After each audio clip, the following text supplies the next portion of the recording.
Carl Jung, one of the most profound minds in psychology, understood something that most people spend their entire lives overlooking. He knew that the power moving mountains, creating miracles, and transforming lives isn't hidden in some distant sanctuary or locked away in ancient wisdom that only a select few can access. It's already within you right now, in this very moment. The question isn't whether you have this power. The question is, are you ready to awaken it? Have you ever felt like you're searching everywhere for answers, scrolling endlessly through advice, waiting for that one breakthrough moment that will finally change everything, only to find yourself right back where you started? What if everything you've been desperately seeking outside of yourself has been living inside you all along, just waiting for you to remember it? Before we go further, take a moment to pause and reflect on your life. How many times have you looked at your circumstances and felt powerless? How often have you waited for conditions to change, for people to behave differently, for opportunities to magically appear before you could finally step into the life you truly desire? This endless cycle of waiting, hoping, wishing for external validation that somehow, someday, things will be different. Here is the profound truth Jung discovered through decades of exploring the human psyche. The visible world around you is nothing more than a mirror. It doesn't create your reality, it reflects it. Every situation, every relationship, every opportunity or obstacle you encounter is simply showing you the inner state you've been holding consciously or unconsciously. When you change what's happening inside, the entire external world has no choice but to reorganize itself around your new frequency. What you're about to discover might completely shift the way you've been approaching your entire life. Jung wasn't just a theorist pondering abstract concepts. He identified a specific practice, a sacred method that takes only minutes but has the power to elevate your vibration instantly. This isn't about positive thinking or forcing yourself to feel good. It's about returning to your origin, to the fundamental truth of who you are beneath all the conditioning, all the fear, all the doubt. This practice centers around two simple words that contain more creative power than any elaborate ritual or complicated technique. I am. These aren't just words. They're not affirmations you repeat mechanically, hoping something will change. I am is the frequency of creation itself, the sound of your own being recognizing its deeper nature. When spoken with true awareness, these words don't ask for permission, they declare presence. The beauty of what Jung pointed toward is that this power isn't reserved for saints, mystics, or people who've meditated for decades. It's available to you right now, regardless of where you've been or what you've done. The force that moves galaxies, that orchestrates the timing of seasons, that causes seeds to break through concrete, that same force lives in you. The first thing Jung understood about transformation is that most people are exhausting themselves in a battle they can never win. You wake up every morning and your mind starts racing, trying to control everything around you, attempting to fix what's broken, manipulating circumstances, pushing against reality as if it's an opponent you need to defeat. Here's the hidden truth.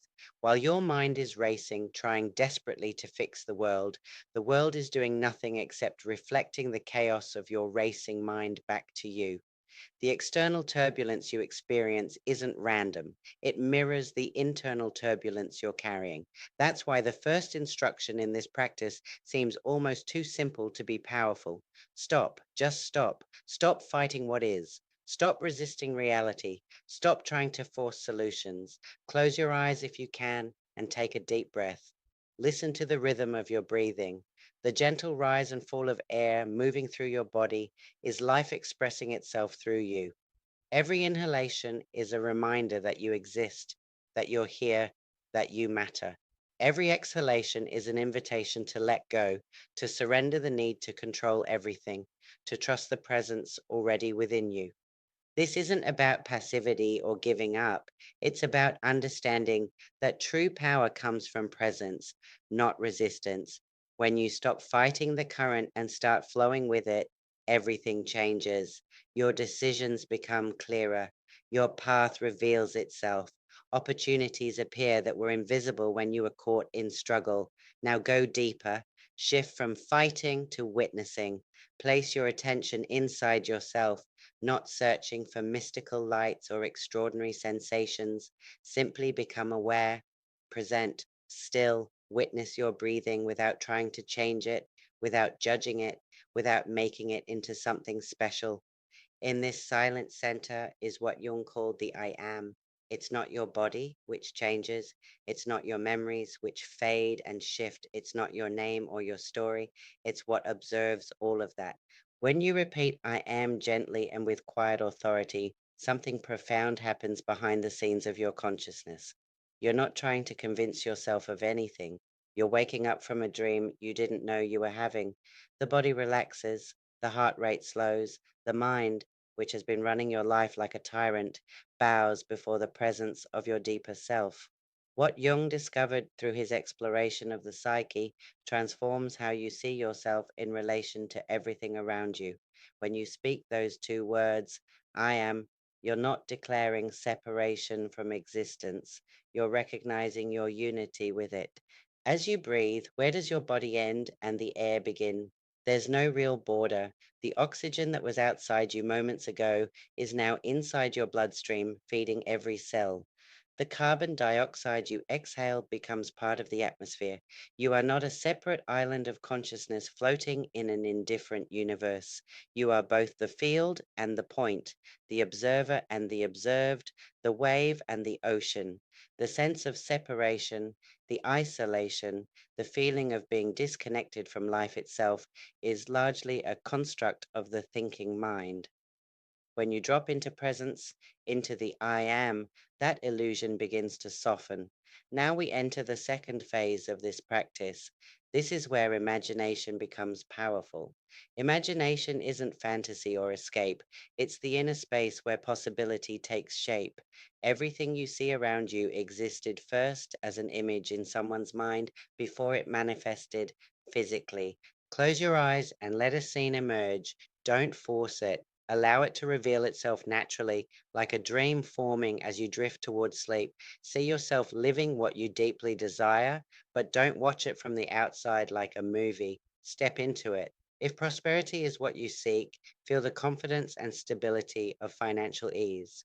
If love is your desire, feel the warmth of connection and the security of being seen and valued. If healing is your intention, feel your body as light, whole, and strong. You're not pretending, you're experiencing the feeling of already having what you desire. The people who transform their lives don't wait for physical evidence before they feel fulfilled. They allow themselves to feel the fulfillment first. Your inner state shapes how you move through the world. When you feel lack, you tend to act from lack. When you feel fullness, you move differently. You make decisions differently. You respond differently. That shift alone can change the trajectory of your life. This is where transformation deepens. You stop desiring and start assuming. Desire implies a gap between where you are and where you want to be. Assumption is living from the end result, feeling and acting as if what you seek is already part of your identity. Then comes the final phase, gratitude. Not the gratitude of someone hoping to receive, but the gratitude of someone who recognizes what is already present. Feel appreciation expand from your chest outward. In your thoughts, say, thank you, because it already is. This isn't about forcing belief, it's about aligning with a sense of completeness. When you operate from calm certainty rather than desperation, your nervous system settles, your mind quiets, you stop chasing and start embodying. The highest vibration isn't frantic excitement, it's serenity, a quiet, unshakable knowing that you don't need to force life to unfold. From this place, allow the energy you've built to settle into your body, down into the ground beneath you. When you open your eyes, the room may look the same, the sounds may be familiar, nothing obvious may have changed, but something within you has shifted. And when the observer changes, the experience of the world changes too. You don't need to search frantically for signs. You don't need constant validation from circumstances or other people. Your state of being becomes the signal.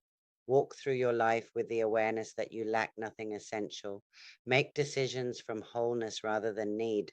Don't beg for attention from those who don't see your value. Don't plead for luck as if you're at the mercy of chance. Don't chase love from emptiness.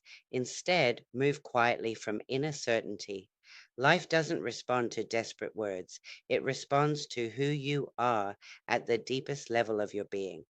When you transform your state, when you shift from seeker to possessor, from hoping to knowing, your external experience begins to reflect that inner transformation.